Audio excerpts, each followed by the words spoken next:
Hello, and welcome to another session of Karen's Colours. I'm Dr. Karen, and these are my colour conversations.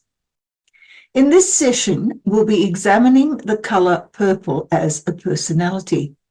It's an interesting one because it has a lot of links to the New Age. But as an individual personality, it might have some surprises for you.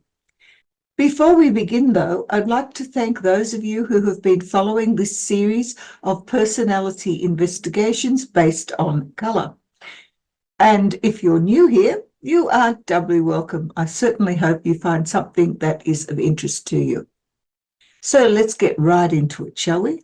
Let's now begin our investigation into the purple personality. An overview of what this session is about. We're going to be examining the history and importance of purple as a basic colour term, most of which I've already done in a previous video, and there will be links to this below. The purple personality arises in very late childhood. Usually it appears just in pre-adolescence, and it certainly finds its home as we grow older. The feedback and experiences that we have while dealing with purple undermine the type of response we're going to have in later life. And by the time we're an adult, a true purple personality is a sight to behold. We're going to examine the stress responses, as I do with all of these videos.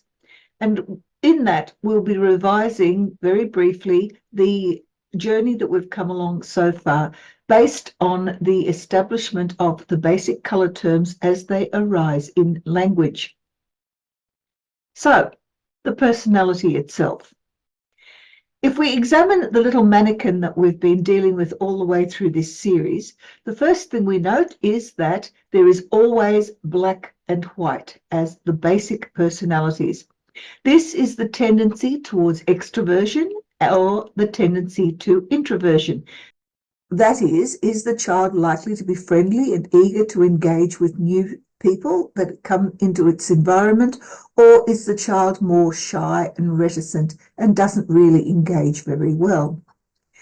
By the time they develop a red personality, the child is all about survival and establishing its own power. This is the magical word no. Then we have either yellow or green emerge. It doesn't matter which emerges first. They both will eventually anyway.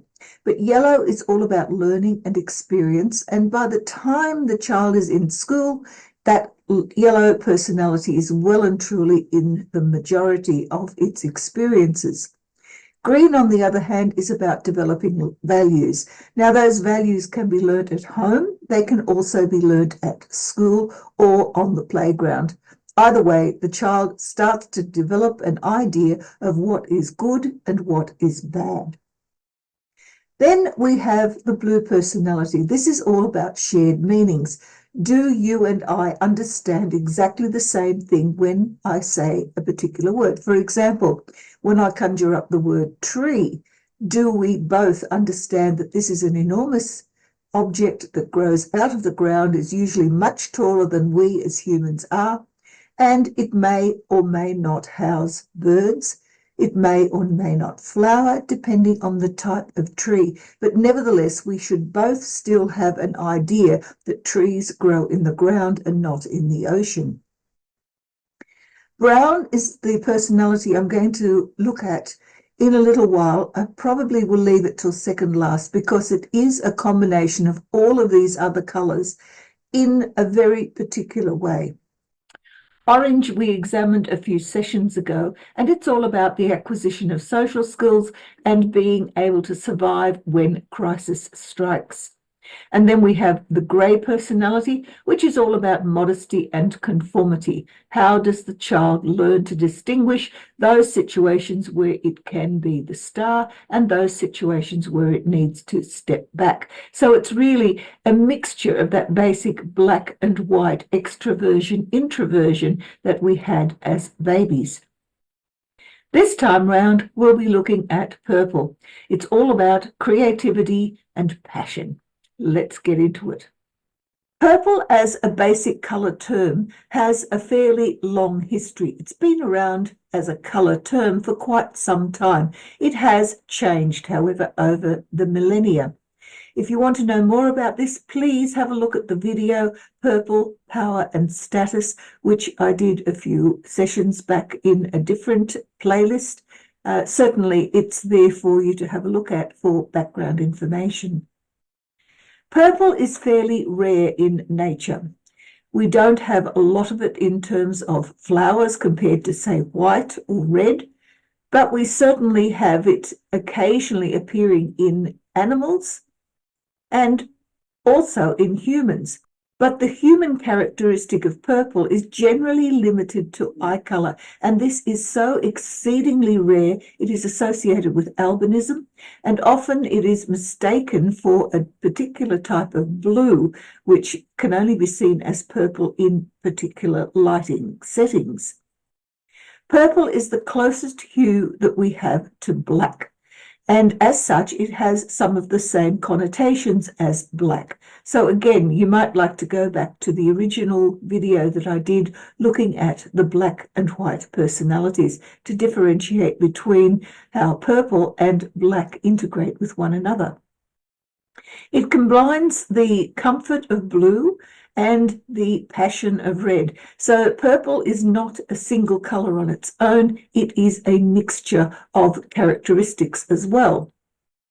The dark tones of purple always suggest power and age. So it is interesting that people, as they get older, actually prefer the color purple, unlike young people who tend not to like purple very much at all. There are, of course, exceptions, but usually we find when we ask children what their favorite color is, purple does not feature prominently.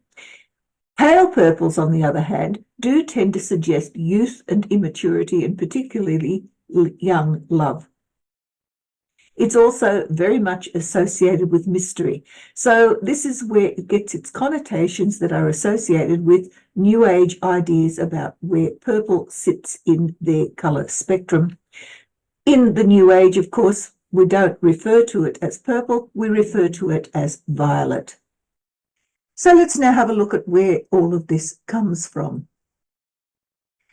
Purple in late childhood is all about the development of creativity.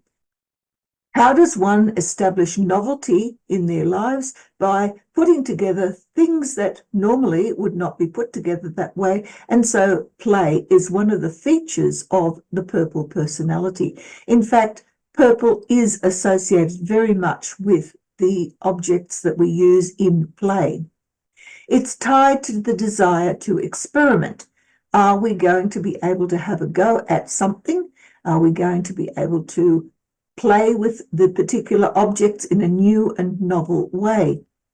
It ranges from the fun to the dangerous, however, because young children, particularly when they are learning to play, don't really have a good sense of what is dangerous, so they need to be supervised. By late childhood, however, when the purple personality comes into its own, the child is usually well and truly aware of what might be dangerous, even though it might still experiment with that anyway. Fireworks is an example of children playing with dangerous things without really understanding completely just how dangerous they are. It's always associated with imaginative play. So dressing up, for example, is one way of establishing a purple personality. It is all about experiencing personal power. This is not just the aggression and the yelling of no that comes with the red personality. This is about establishing yourself as someone who is able to feel as though they are in control of their environment, of their relationships. It's about determining your own rules. Are you the person in charge of what you want to do, or is somebody else making those rules for you? It's also linked to the testing of impulses. I have this wonderful idea, my imagination has been fired up. Should I really go planking, for example? I know it's no longer the go-to activity for young people, but for a while it certainly was. And of course, there were very many mishaps. Even young adults failed to see the danger that was involved in that creative play. Perhaps the most important part of the purple personality is the recognition of alternative viewpoints, other ways of seeing things in reality. Do you understand that your viewpoint is not the only one that is establishable? Other people might view a particular experience using totally different values, and so therefore that experience might be something that is either valuable or not valuable, depending on how that person has grown up to examine various experiences within their lives. There is also a search for meaning in those experiences. What does a particular experience have or do for us as individuals as we grow into that personal space that is the purple personality? Sometimes it's necessary for us to examine what is going on inside as well as what is coming at us from outside. And this is where the purple personality has its real roots. Always there is an enhanced imagination. What could be, what might be, what can we put into the world that wasn't there before? By the time we reach adolescence, this whole purple personality has begun to coalesce into something fairly permanent.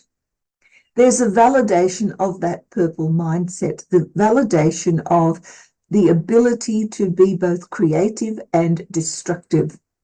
There's an emerging novel world view.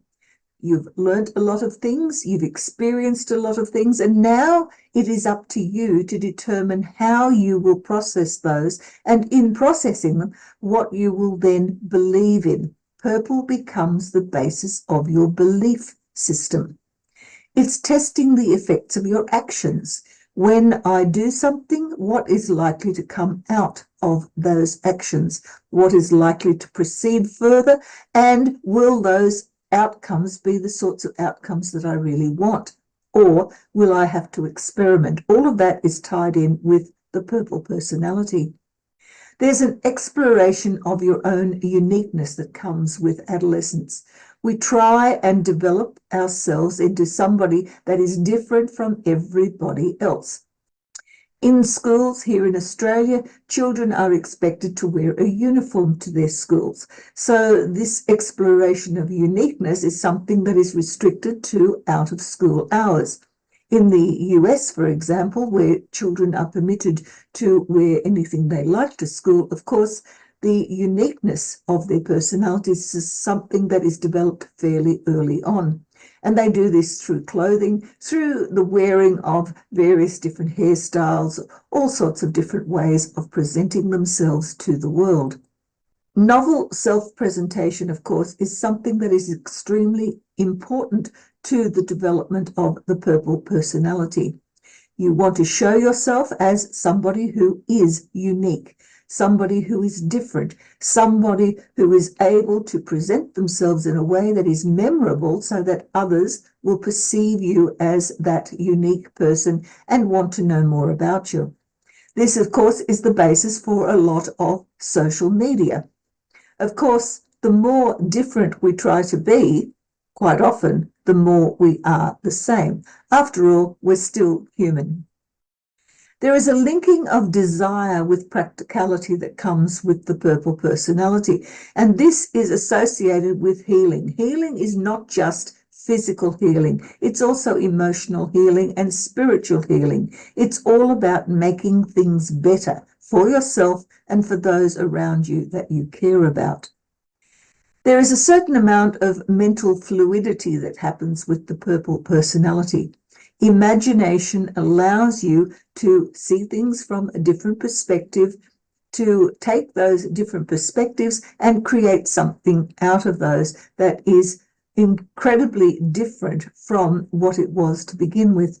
Most creative people are purple personalities in some way, but then so also are most very destructive people, because you can't create without first destroying what is already in existence.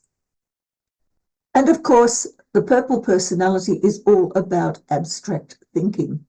If you can imagine it and you can think about how that imagination can be put into the real world, then you are able to create something that did not exist before, or explain something that was inexplicable before.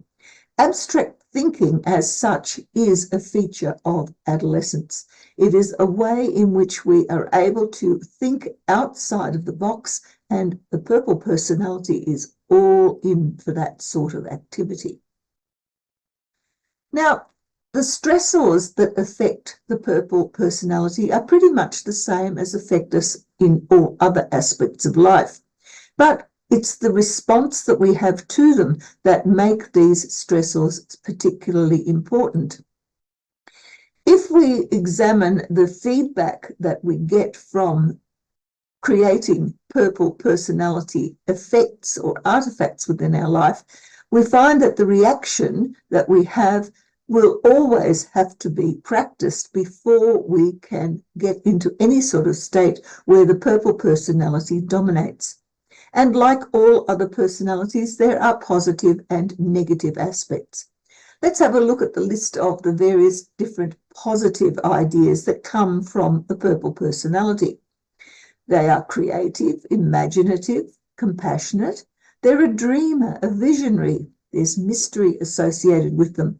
Often they are wise, they're charismatic. There's an authenticity that appears as part of the purple personality.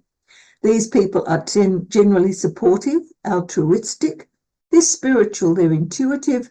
They tend to act as a healer. They're very good at those sorts of healing activities, and they are always ultimately entertaining.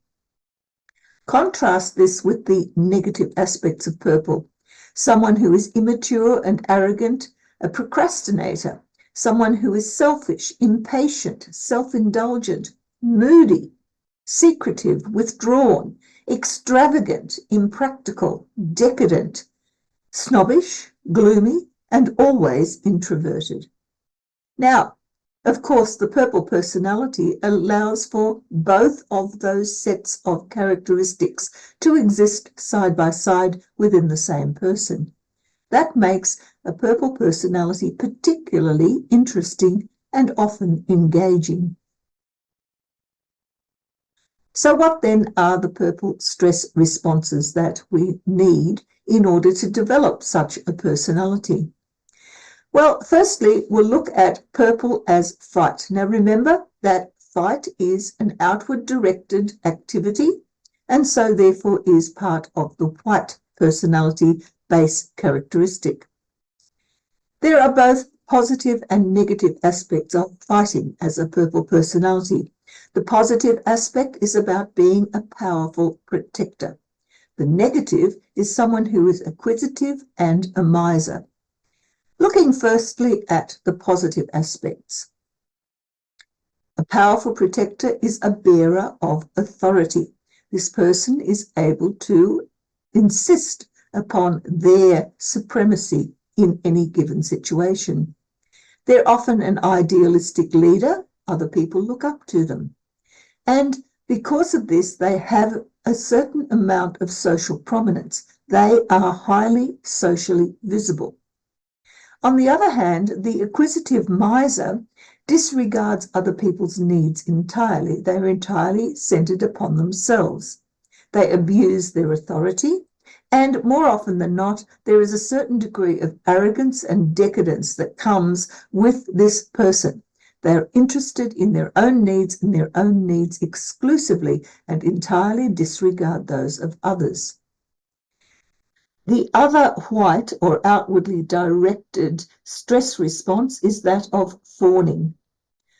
Purple as a fawner is someone who can be either a persuasive entertainer or a narcissistic manipulator. Both of those involve the person wanting to get a certain type of response from their audience, from the people that they are engaging with. The persuasive entertainer is a creative storyteller. They often tell wonderful tales. They're the ones that will engage you at parties and keep everybody riotously laughing. They're also a spiritual healer. They're prepared to listen and to offer the sort of advice that will enable people to feel better about the circumstances in which they find themselves. That way, they become a very supportive friend. On the other hand, the narcissistic manipulator is far more likely to be a secretive hedonist. They don't allow people to know that inside they tend to look after, number one, they tend only ever to engage with other people in order to satisfy some need that is of their own making and for their own benefit. They're not interested in helping other people. They lack authenticity. There is something completely inauthentic about the narcissistic manipulator. They will be your friend as long as they have some use for you. The moment you become less useful to them or try and oppose them in any way, suddenly you are no longer a friend. So that authenticity that comes from being a true friend, as we have with the supportive friend as a persuasive entertainer, completely disappears. And there is always a self-indulgent focus in what the negative purple fauna will do in order to make themselves feel good, make themselves feel healthy and healed and comfortable, while doing all of this at the expense of other people. The black or inwardly focused stress responses are firstly flight. Flight enables a person to remove themselves physically, emotionally, mentally from a particular stress situation. And it also has positive and negative aspects. The positive aspect is the artistic innovator. This is the person who goes inward to find inspiration and does something amazing with that inspiration. On the other hand, the negative flight response is one of insular dreaming. This is the person who simply spends time inside their own heads and doesn't engage outwardly at all. They retreat because that way they're hoping that nobody will disturb them, and so therefore it is a form of flight. The artistic innovator is an esoteric knowledge seeker. They want to be in control of information that is known to only a few people, and so they can then, in a way, feel superior to those other people who don't have that same knowledge base. They tend to avoid social exposure. These are people who will lock themselves away and do amazing things with art, for example, or storytelling, all sorts of creative activities, but they do it as a lone person. They don't engage with others in the process. They're very much an imaginative dreamer. And while that imaginative dreaming may be extremely fruitful for them in some cases, often, even though it is a positive aspect of the purple flight mechanism, it can often lead to isolation. The insular dreamer, on the other hand, is already isolated. They are moody, they're withdrawn. They tend to be lazy and often procrastinate to the nth degree. Yes, I'll do it later. No, I'm not interested in doing it now. I will do it. I'll get on with it. These are the sorts of things that the insular dreamer will say, but in fact, they don't actually do very much. They have a lot of irresponsible disengagement. They don't care if you need assistance. They don't care if you are somebody who desperately requires some engagement, some interaction with you. They will instead keep right away. They will take no responsibility for their actions or the consequences of their actions in failing to come to your assistance if you need it. And that disengagement leads them inevitably to being able to isolate themselves even more.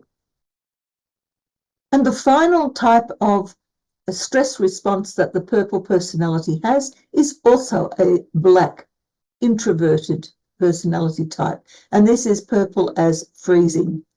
As with all the others, there is a positive and a negative version of this.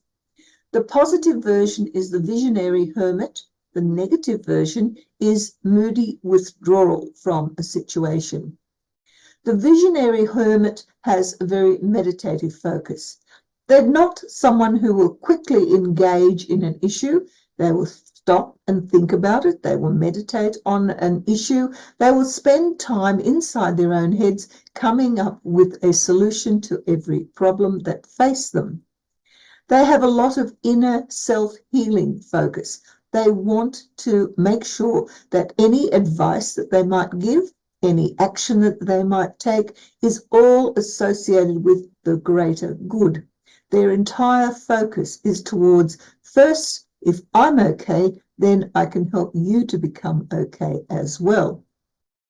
There's a lot of spiritual wisdom associated with these people. But because it is a freeze response, that is, it is a response that is not readily available, you need to seek it out from the purple personality. They will answer questions, but they will not be very forthcoming with answers unless a question has actually been asked. So not only are they seekers after spiritual attainment, but they are also givers of that advice, but only when you go to them and ask for that advice.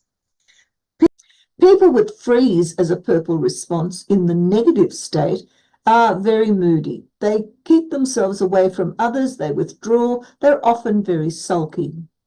There's a gloomy outlook to them. Yes, they are able to be rather psychic in their abilities to interact, but that psychic ability is always associated with some sort of negative outcome.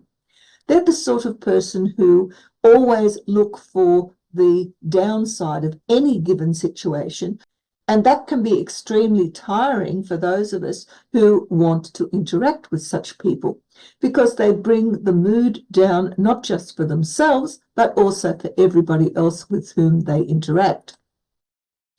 They have a tendency to plot revenge. They might not carry it out because purple is not always associated with action, but they certainly have some fairly intense meditations based on how to attain revenge on anyone who has wronged them. And they also can be extremely unreliable and selfish. Purple freeze personalities in that moody withdrawal phase tend not to carry through on any promises they make. If they make promises at all, most often they don't, but they also tend to be very focused on their own needs, and very rarely do they even consider the needs of others. So how does that lead then into the adult purple personality? Purple can be seen as a strength. It can be seen as an obstacle, and can also be a challenge that the person needs to deal with, because purple personalities as adults do not simply carry on as purple stress responses all the time.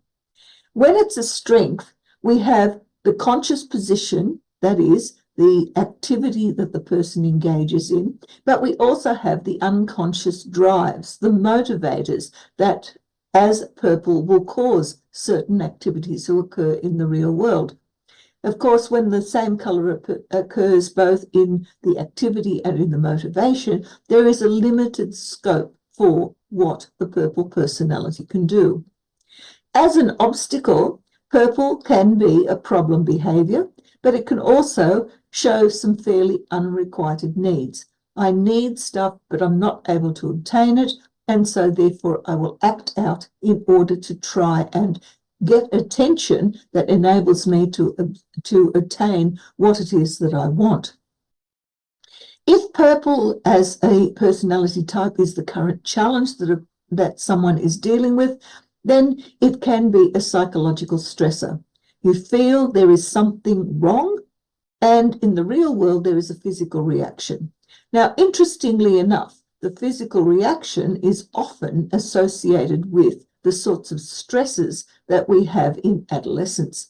It's not just acting out, it's also a physical skin reaction, because whenever our minds are engaged in stress, our skin shows that stress in some form or another. But more of that later. Let's have a look at this purple as strength in more detail. All in all, the person who is purple, and this is the strength that they have, is friendly, fun-loving, and very inventive. They're the sort of people that you're going to seek out to go partying with. In the past, they've had a basically tumultuous childhood. There have been ups and downs all over the place, and they have been very resilient in their ability to survive that. There's been a concentration, unfortunately, on caring for others. And I say unfortunately because if it is a strength, the purple personality tends to look at caring for others before they look at caring for themselves. And while this might be very useful for those who are on the receiving end of that care, it often means that the purple personality will deplete their own health in the efforts to make other people feel better. In the current situation, they are adaptable, they're helpful, and they're fairly idealistic.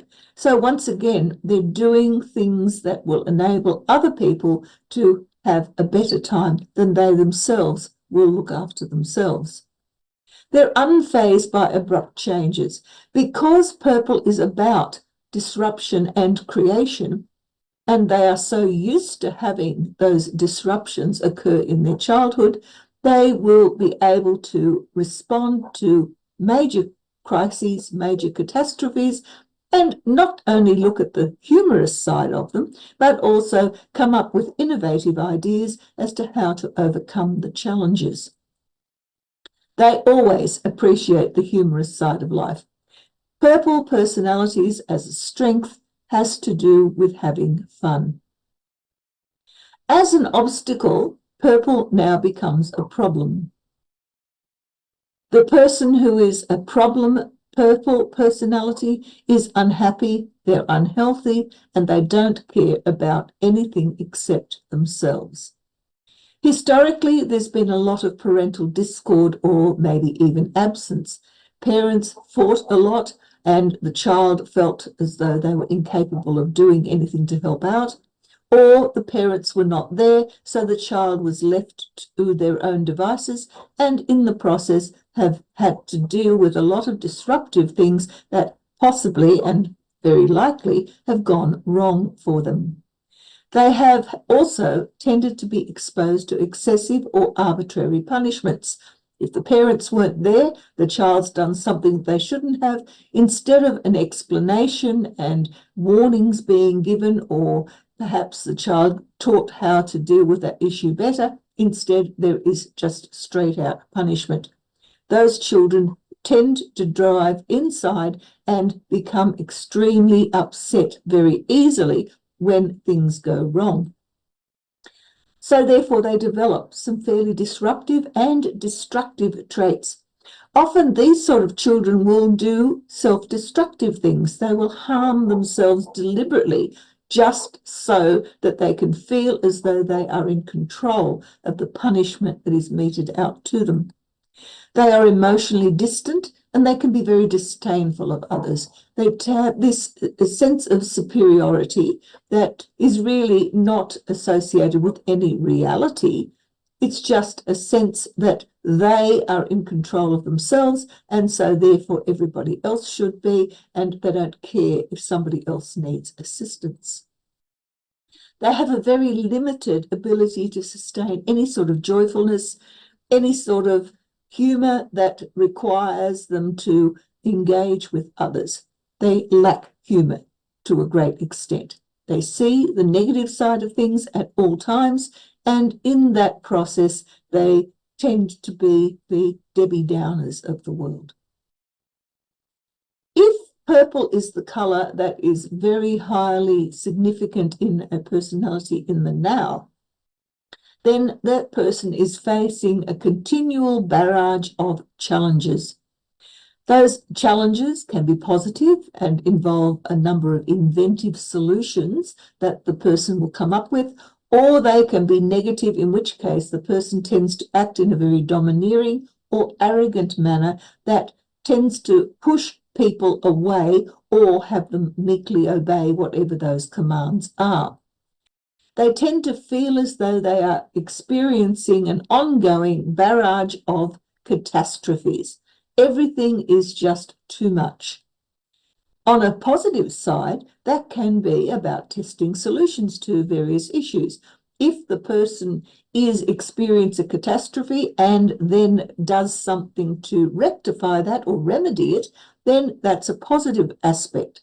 On the other hand, the negative aspect is one that the catastrophe has occurred and it's never the purple personality's fault. It's always somebody else that can be blamed for the outcome of whatever the issue was. The potential health issues that are associated with someone who presents as being very purple in the now is sleep disturbance. That's the most common one. I'm not sleeping well. Why? Because I'm constantly catastrophizing. Headaches and skin eruptions are also exceedingly common. Headaches because the person is too much inside their head, so there's a lot of stress. Migraines often appear as a result of purple negative thinking, but also anything that affects your brain will also affect your skin, because the skin and the brain are embryonically connected as the same sort of basic tissue as we are formed in the womb. So when the brain is upset, when the mind is upset, often we have skin eruptions or rashes that appear in stress situations. The person who is purple as a potential health issue also tends to be very accident prone because they're not paying attention to the things around them, to the situations in which they find themselves, and so they are more likely to damage themselves than they are to keep themselves healthy. Right, so that brings us now to the summary. It's been a pretty fast run through, but I hope you've kept up with it. Purple as a basic colour term links blue and red characteristics. That is, being peaceful and being dominant gives you power. The preference for people for the colour purple increases with age. It is something associated more with elderly people because they have power, but also there is that link with juvenile power that is associated with very pale purples. Purple as a strength denotes some form of adaptability and imagination at play and allows the person to dominate their environments. Purple as an obstacle, on the other hand, produces a very negative outlook and a disdain for others that comes across as someone with a superiority complex.